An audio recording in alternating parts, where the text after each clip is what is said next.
Petit b. Alors, on note E, l'ensemble des points du plan complexe dont l'affixe Z est tel que f de Z soit un nombre réel. En fait, c'est f de Z n'a pas de partie imaginaire, quoi, en gros.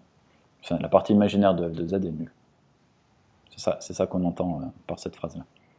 D'accord. Okay.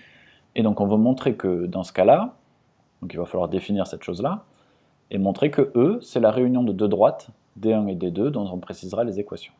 Donc avant d'aller jusque-là, on va déjà regarder ce que c'est, qu'est-ce que ça nous donne comme équation de dire que f de z est un nombre réel. Et on va nécessairement utiliser ce qu'on vient juste de montrer.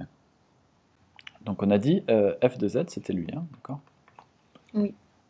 Donc, petit b, disons f de z appartient à R. Qu'est-ce que ça implique, ce même équivalent, par rapport à cette formule-là? Que la partie où il y a i, c'est 0. Ouais, donc ça équivaut à quoi? À dire que X au carré moins y plus 2x plus 9. Égale quoi? 0. Alors justement, c'est celui-là que tu veux égal à 0? Non, non, c'est i entre parenthèses 2xy plus 2y est égal à 0. Exactement, d'accord? Comme i il est différent de 0, tu peux directement dire que c'est ça. D'accord? Le i il sert à rien ici, hein, Oui, oui. pour dire égal à 0. D'accord. Si ça c'est égal à 0, alors la partie imaginaire est nulle, et donc ça marche bien. Alors maintenant ce qu'on veut, c'est à partir de cette équation-là, c'est résoudre cette équation-là pour trouver deux équations de droite. Alors comment est-ce qu'on peut résoudre une équation comme celle-là? On n'en fait pas souvent, hein, des comme ça. Oui. Mais qu'est-ce qu'il y a que tu peux faire là, que tu vois? Alors, ce qu'on aime bien, hein, quand c'est égal à 0, c'est soit on a un polynôme et on sait le résoudre, soit on a un produit de facteurs. D'accord? On a une multiplication entre deux termes. Là, il y a entre 2x et y et 2y. Alors là, il y a un plus entre les deux. Enfin, ici, tu vois, c'est égal à 0, tu peux pas dire soit 2xy est nul, soit 2y est nul. Oui, oui. Ça marche pas. Par contre, est-ce qu'on peut faire quelque chose pour transformer ça en multiplication? Oui, avec le 2. Alors, avec le 2, Quoique, vas-y, si tu veux mettre avec le 2, qu'est-ce que ça va donner? j'allais mettre en facteur, mais bon. Ok. Bon. Mettons le 2 en facteur. Il nous reste x plus y égale 0. Ok? Alors ça, qu'est-ce que ça nous dit? Ça nous dit soit ça est nul, soit 2 est nul, soit cette chose-là est nulle. Oui. Autrement dit, comme 2 il est jamais nul, ça équivaut à xy plus y égale 0. Bon, et là on est retombé sur la même chose. Est-ce qu'on peut écrire ça sous la forme d'un facteur? D'une multiplication?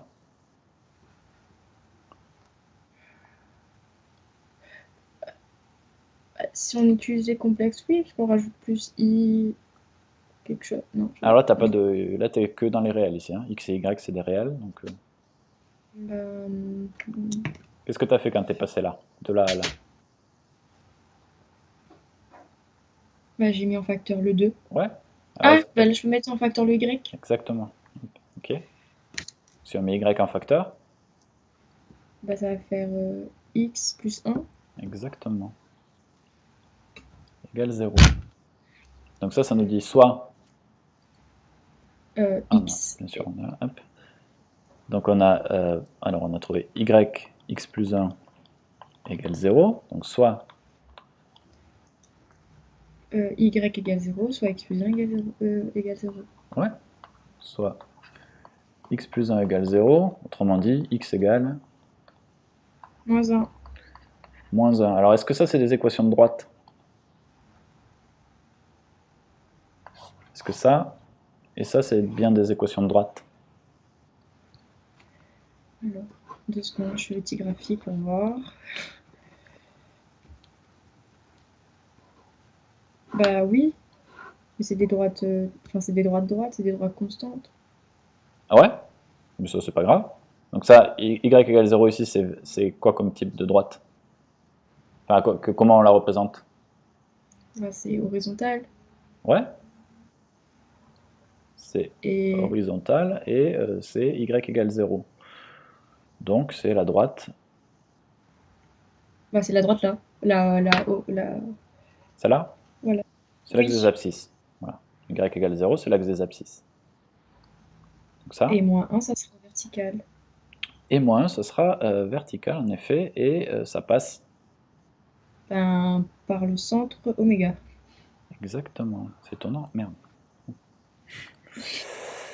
Hop, et en effet, ça c'est la deuxième. Ça tombe bien. X égale moins 1. Si t'as aimé cette vidéo, abonne-toi tout de suite à la chaîne. Merci à toi et au plaisir de t'aider à réussir sur les maths en tongs.